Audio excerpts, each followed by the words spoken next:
श्री गणेशाय नमः। गुरुचरण कमलेभ्यो नमः। वास्तुपुरुषाय नमः। विश्वकर्मणे नमः।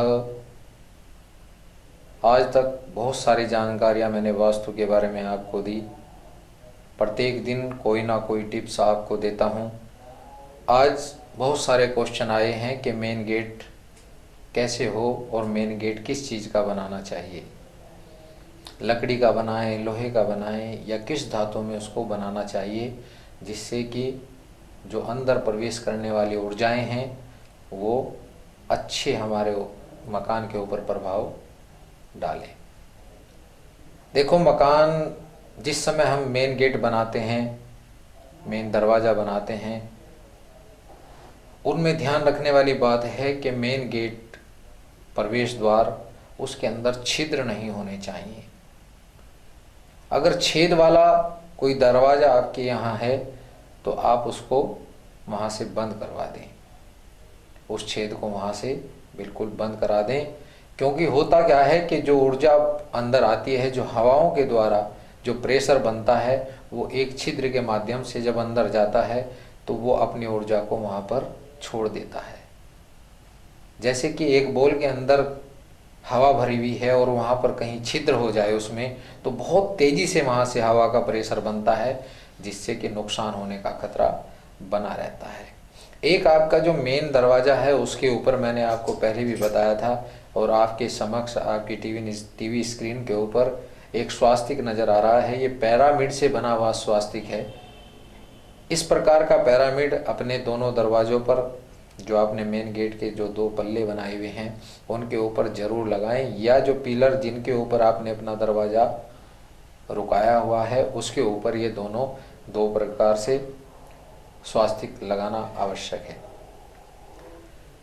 मेन गेट में लकड़ी का इस्तेमाल किया जाता है, लोहे का इस्तेमाल किया जाता है। इस्तेमाल आप कुछ भी कर सकते हैं, किसी भी लकड़ी का। उसमें लकड़ी में अगर आए तो शीशम की जो परिपक्व हो, पक्की लकड़ी जौन सी भी होती है, आप उसका इस्तेमाल ही करें। कोई भी ऐसी लकड़ी जो हल्की होती हो या जिसको अगर हल्का फुल्का धक्का लग जाए और वो टूट जाए, ऐसी लकड़ी का इस्तेमाल नहीं करना चाहिए। दरवाजे लगाते समय या जिनके यहाँ दरवाजे लगे हुए हैं, एक बात का ध्यान जरूर रखें कि दरवाजों में से किसी भी प्रकार की आवाज़ नहीं आनी चाहिए। अब अशुभता का प्रतीक होता है। अगर दरवाज़ों में से आवाज़ आ रही है, उन दरवाज़ों में अगर जिनमें आवाज़ आ रही है उनमें तेल डाल करके उनको थोड़ा सा ऐसा बना लें कि आवाज़ ना आए। दरवाजे के सामने कोई भी पिलर नहीं होना चाहिए। कई बार खंबा आ जाता है, जो मेन गेट होता है उसके एक साइड में ऐसी जगह पर आ जाता है जहाँ पर हवाओं के प्रवेश में अवरुद्धता पैदा करता है। पूर्व दिशा वाले विशेषतः इस बात का ध्यान रखें कि जिनके पूर्व ईशान कोण में दरवाजे हैं, उनके दरवाजे के सामने या उस कोने में, ईशान वाले कोने में खंबा इत्यादि ना हो। अगर किसी के खंबा इत्यादि है तो वहाँ से हटा ले। खंबा इत्यादि का मतलब है खंबा हो, पेड़ हो, इतना ऊंचा पेड़ ना हो जो घर से बाहर निकल रहा हो या सूर्य की किरणों में अवरोध पैदा कर रहा हो, ऐसा ना हो। अतः आप मेन गेट लगाते समय ध्यान रखें कि जो ऊर्जा का आना है उसमें कहीं पर रुकावट पैदा ना हो। हरा भरा जो मेन गेट है वो ऊपर से कवर्ड हो तो ज़्यादा अच्छा है। मेन गेट का ऊपर से कवर्ड होना अच्छा माना जाता है। घर के अंदर बेल वगैरह लगा लेते हैं, जिनके ऊपर लौकी वगैरह लगती है या फूल लगते हैं, जो भी सहारा लेकर के चढ़ने वाली बेलें हैं उनको घर के अंदर नहीं लगाना चाहिए। कुछ लोग मेन गेट के ऊपर, अपने मेन दरवाजे के ऊपर ऐसी बेल लगा लेते हैं जो सहारा लेकर के चढ़ती हैं। ये भी हमारे व्यापार में, कार्य में अवरोध पैदा करने वाली होती हैं। अतः दरवाजे पर माहौल इस समय इस प्रकार का हो, सुंदर हो, फूल इत्यादि लगे हुए हों, अच्छा हरा भरा, जहाँ पर जब हम प्रवेश करें तो हरा भरा नजर आए, तो पॉजिटिव एनर्जी आपके घर के अंदर बनेगी। दरवाजे को दीवार से जब हम खोलते हैं तो दीवार से लगता हुआ हो, ऐसा ना हो कि वो दूसरी साइड जाए जहाँ पर वो अवरोध पैदा कर रहा हो।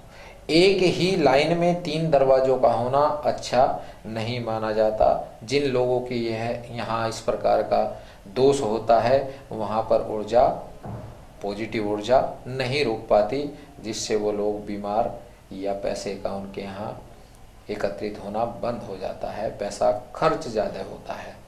अतः आमने सामने अगर 3 गेट हैं तो उसमें बीच वाले गेट में आप बेल्स टांग करके या पिरामिड या क्रिस्टल बॉल टांग करके उस दोष को ख़त्म कर सकते हैं, या फिर एक दरवाजे को ऐसा बनाएं जो बंद रहता हो, जब उसको खोलना हो तभी वो खुले।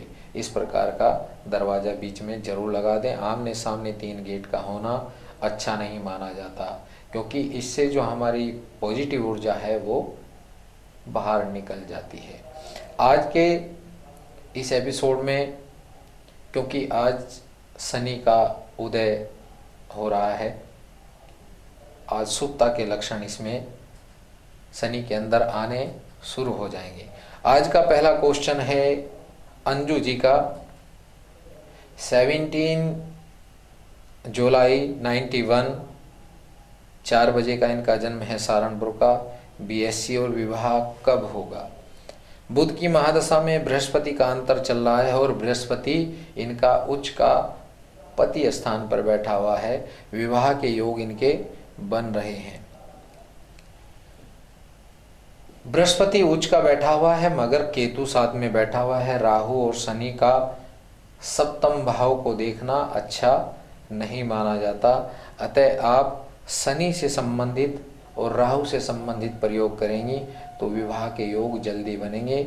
लेकिन बृहस्पति अगर उच्च का बैठा हुआ है तो शादी बहुत अच्छे घर में होने के इसमें होना निश्चित होता है। राहु के लिए आप प्रयोग करें, भिखारियों को चना, उबले हुए चने देना आरंभ करें। शनिवार के दिन चाय साथ में उनको दें। चाय बनाते समय एक विशेष प्रकार का ध्यान रखें, चम्मच से चाय ना डालें, पत्ती को चम्मच से ना डालें, अपने हाथ से ही डालें और उसको बना करके शनिवार के दिन मंदिर के आगे या मस्जिद के आगे जो भिखारी लोग बैठते हैं उनको आप इसको पिलाइएगा और खिलाइएगा। इससे आपका शनि और राहु दोनों ही दोष शांत होंगे या कम होंगे। बृहस्पति के लिए आप बृहस्पतिवार का व्रत रख सकते हैं। व्रत का विधान है, बृहस्पतिवार के दिन आप पूरे दिन बगैर अन्न के रहें। शाम को पीले रंग की चीज़ें भगवान को भोग लगा करके बृहस्पति का ध्यान करके वो एक ब्राह्मण को दे आएँ, क्योंकि बृहस्पति का दान ब्राह्मण को दिया जाता है, जो कर्मकांडी ब्राह्मण होता है या मंदिर का पुजारी होता है। और दिन में बृहस्पति की केले की पूजा की जाती है। केले की पूजा करें और पति प्राप्ति के लिए प्रार्थना करेंगे तो आपके शादी के योग, क्योंकि शादी के योग चल रहे हैं, जहाँ पर भी कोई बातचीत आपकी चले, किसी अच्छे पंडित से कुंडली मिलान कराते हुए आप इस कार्य को आगे बढ़ाएं। अगला क्वेश्चन आया है शिवानी चोपड़ा जी का। इनकी डेट ऑफ बर्थ है 20/10/86, 1:35। देवबंद का इनका जन्म है। प्रमोशन कब होगा और विवाह देश में या देश से बाहर होगा? शिवानी जी, आप मांगलिक हैं। आपके सप्तम स्थान पर मंगल विराजमान है और राहु की महादशा आपकी चल रही है। राहु आपके भाग्य स्थान पर बैठा हुआ है। मीन राशि का आपका राहु है और मकर राशि का आपका मंगल है। मंगल के लिए, क्योंकि मंगल जिसका सप्तम भाव में बैठा हुआ होता है उसमें विवाह में थोड़ा विलंब होता है। मंगल के लिए आप मंगल चंडिका का पाठ करें या कराएं, या इसका एक विधान आता है कि मंगल के 108 नामों से आप रक्त चावल बना करके और एक प्लेट के अंदर या एक पात्र के अंदर मंगल के उन नामों से इनको अभिमंत्रित करके और जल से अर्पण करेंगी तो आपका ये जो मांगलिक दोष है ये कम हो जाएगा और विवाह के योग बन जाएंगे। विवाह के योग के लिए आप विदेश के लिए पूछ रही हैं, इसमें ऐसा नहीं आ रहा है कि आप विदेश में कहीं पर शादी होगी। शादी तो आपकी यहीं देश के अंदर ही होनी है। अगला क्वेश्चन आया है ललित जी का। इनका है 25 मई 95, 2:20 सुबह का इनका जन्म है बिजनौर का। पढ़ाई में मन नहीं लगता और भविष्य क्या रहेगा? पढ़ाई में मन ना लगने का कारण है शुक्र की महादशा में केतु का अंतर। शुक्र आपके द्वितीय भाव में बैठा हुआ है और केतु भी वहीं पर विराजमान है। शुक्र की महादशा में अक्सर ऐसा होता है, आपका जो मन है वो टीवी इत्यादि देखने में ज़्यादा लगता होगा, या कुछ चीज़ें ऐसी होती हैं शुक्र की महादशा में, शादी से रिलेटेड मन के अंदर कामनाएं उठती हैं और फिर हम भ्रमित होकर के इसी प्रकार की चीज़ें देखना पसंद करते हैं। अतः शुक्र के लिए आप प्रयोग करें, शुक्रवार के दिन 1.25 किलो बूरा लेकर के अपने ऊपर से 8 बार उतार करके चलते पानी में बहाएं। 8 बार ये प्रयोग करेंगे तो आपका ये योग बन जाएगा और पढ़ाई में भी मन लगने लगेगा। पिरामिड का मैंने प्रयोग जिनका मन नहीं लगता उनके लिए बताया था। पीतल का पिरामिड आप लेकर के 2x2 का, जिस जगह पर आप पढ़ाई करते हैं या बैठ करके अध्ययन करते हैं उस जगह पर आप पिरामिड लगाइएगा, या फिर 3x3 का पिरामिड लकड़ी का। 3x3 का मतलब हो गया 3 फीट चौड़ा और 3 फीट लंबा पिरामिड लकड़ी का बनवाइएगा और उसे उस स्थान पर ऊपर टांग दीजिएगा जहाँ पर आप बैठ करके पढ़ते हैं। उसके नीचे अपना सिर होना चाहिए, ऐसे स्थान पर टांगे तो आपका मन लगने लगेगा। अगला क्वेश्चन आया है मोहित जी का। 14 नवंबर 90, 3:45 सहारनपुर का इनका जन्म है। जॉब के बारे में पूछ रहे हैं। राहु की महादशा में शुक्र का अंतर चल रहा है। राहु के दोष से का प्रभाव आपके कुंडली में आ रहा है। राहु आपका पंचम स्थान पर बैठा हुआ है। शनि की पूर्ण दृष्टि है। राहु में शुक्र का अंतर चल रहा है। शुक्र आपका भाग्येश है। मित्र, आप एक ओपल 7 रत्ती या 9 रत्ती या 11 रत्ती का ओपल लें और वाइट गोल्ड में या फिर चांदी में उसको बनवा करके अनामिका उंगली में पहनेंगे तो आपके ये जो जॉब वाले योग हैं ये बन जाएंगे। आपका कर्म स्थान का स्वामी क्योंकि शुक्र के साथ ही बैठा हुआ है, अतः और बलिष्ठता इसमें आ जाएगी। अतः ये प्रयोग करें आप। अगला क्वेश्चन आया है सोनू, उर्फ है इनका नाम मोहित, और ये पूछना चाह रहे हैं विवाह कब तक होगा। विवाह स्थान पर आपके 4 ग्रह विराजमान हैं, बुध, सूर्य, बृहस्पति और शुक्र। शनि में केतु का अंतर चल रहा है। 20 जनवरी 2014 के बाद आपके विवाह के योग बन रहे हैं, मगर आप मांगलिक हैं। इसके लिए आप निश्चित रूप से कोई ना कोई प्रयोग करें। इसके लिए एक प्रयोग आता है, एक ताम्र पात्र में जिसमें 1.25 किलो बूरा या 1.25 किलो घी आता हो, वो मंगलवार को लेकर के सुबह भगवान शंकर की पूजा करा करके भगवान शंकर को अर्पण करेंगे तो मांगलिक दोष के प्रभाव कुछ कम हो जाएंगे और विवाह का योग बन जाएगा। लेकिन आपसे एक विशेष बात जरूर कहूँगा कि क्योंकि मंगल आपका अष्टम स्थान पर पड़ा हुआ है तो जन्म पत्री मिलान करके ही शादी करें, नहीं तो शादी के द्विभार्या योग बन रहे हैं क्योंकि ग्रह आपके पत्नी स्थान पर ज़्यादा हैं। अतः इस प्रयोग को और इसके साथ जन्म पत्री मिलान जरूर करवा कर के ही शादी करें। अगला क्वेश्चन आया है श्री अभय जी का। 24 जनवरी 91 का इनका जन्म है। 7:20 रुड़की का। बीटेक कर लिया है। जॉब कब तक लगेगी? जॉब के योग वैसे तो 27 नवंबर से इनके आरंभ हो जाएंगे। 27 नवंबर से इनके जॉब के चांसेस बन रहे हैं। शनि भी क्योंकि उदय हो गया है, शनि की दशम दृष्टि कर्म भाव पर ही है, नौकरी का कारक है। चंद्रमा की पूर्ण दृष्टि दशम स्थान पर होने के कारण ये योग बन रहे हैं। अतः 27 नवंबर के बाद आपके योग बनते हैं। चंद्रमा के लिए आप एक प्रयोग जरूर करें। एक तो सफ़ेद मोती आप जरूर धारण करें 7.25 रत्ती का सफ़ेद मोती आप कनिष्ठिका छोटी वाली उंगली में धारण करें और शुक्र के लिए आप प्रयोग करें। किसी ऐसे ब्राह्मण को लें जो गरीब हो, उसको शुक्रवार के दिन भोजन करा करके वाइट चमकीला वस्त्र दान दें। ये प्रयोग आप 8 बार करेंगे तो आपके ये योग बन जाएंगे। अगला क्वेश्चन आया है श्री शिवम जी का। 9 मार्च 92 दोपहर 2 बजे का इनका जन्म है। सहारनपुर का, बीटेक कर लिया है, सरकारी जॉब या बिजनेस करेंगे। आपके बिजनेस के योग ज़्यादा बन रहे हैं क्योंकि लगन में केतु और सप्तम में राहु और आपके कर्म स्थान पर बुध का विराजमान होना, क्योंकि बुध जो है वो व्यापार का कारक होता है। अतः आप व्यापार की तरफ बढ़ेंगे तो आपको सफलता प्राप्त होगी। आपके विशेष योग बनते हैं 2014 में बनेंगे, क्योंकि चंद्रमा में केतु चल रहा है और ये 2014 में चंद्रमा में शुक्र चलेगा। शुक्र आपका भाग्य स्थान पर है। कोई भी व्यापार करेंगे उसमें जो वृद्धि होगी वो होगी 2014 में, अभी धीरे धीरे चलेगा। अतः आप चंद्रमा का प्रयोग करें क्योंकि चंद्रमा आपका लाभ स्थान पर बैठा हुआ है।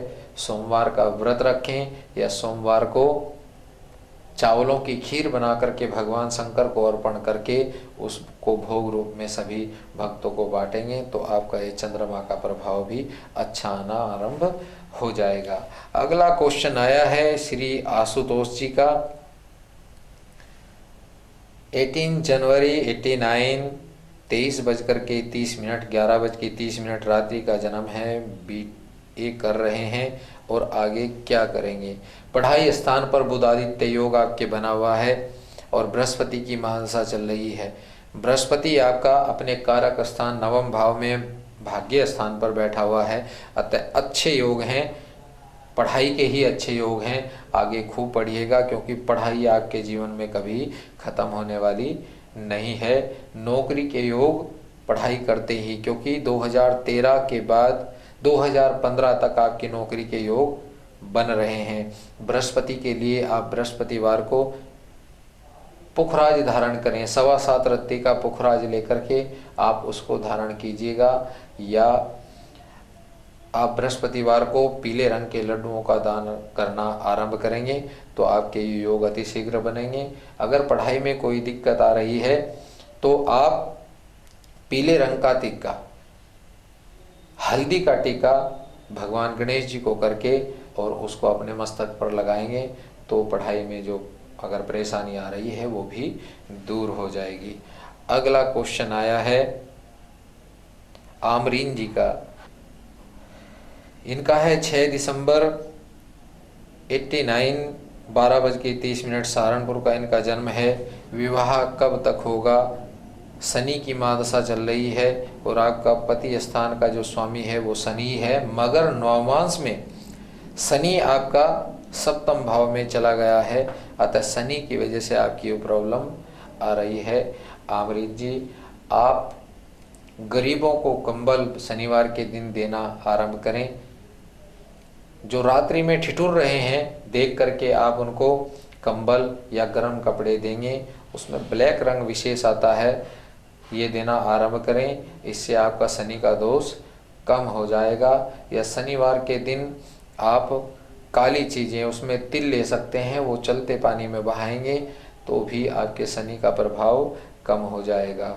बंधुओं, वास्तु से संबंधित और ज्योतिष से संबंधित बहुत सारे क्वेश्चन आ रहे हैं, लेकिन फिर भी मैं आपसे आग्रह करूंगा जो क्वेश्चन मर्यादित हों, जिनको मैं यहाँ पर बोल सकता हूँ, उन्हीं क्वेश्चनों को आप मेरे से पूछें और एक से ज़्यादा आप क्वेश्चन ना पूछें, क्योंकि आज भी ऐसे बहुत सारे क्वेश्चन आए हैं जिनमें उन्होंने 3-3 बातें पूछ रखी हैं। मैं किसी भी एक आपके क्वेश्चन का उत्तर यहाँ पर दे सकता हूँ, क्योंकि टाइम की एक लिमिट होती है, उसी में मैं दे सकता हूँ। कल संडे रविवार है, 9 बजे से लेकर के 12 बजे तक अपने ऑफिस के यहाँ पर मैं आपको निःशुल्क, उसमें कोई भी शुल्क नहीं होगा, आपकी समस्याओं का समाधान वहाँ पर करूँगा। अतः जिसको भी अपनी समस्या का समाधान चाहिए या कुछ पूछना चाहता है, वो जो यहाँ पर इस पे नंबर चल रहा है स्क्रीन के ऊपर, उस पे कॉल करके अपना टाइम नोट करा दे, ताकि जो आए उसको समाधान मिल सके। धन्यवाद, नमस्कार।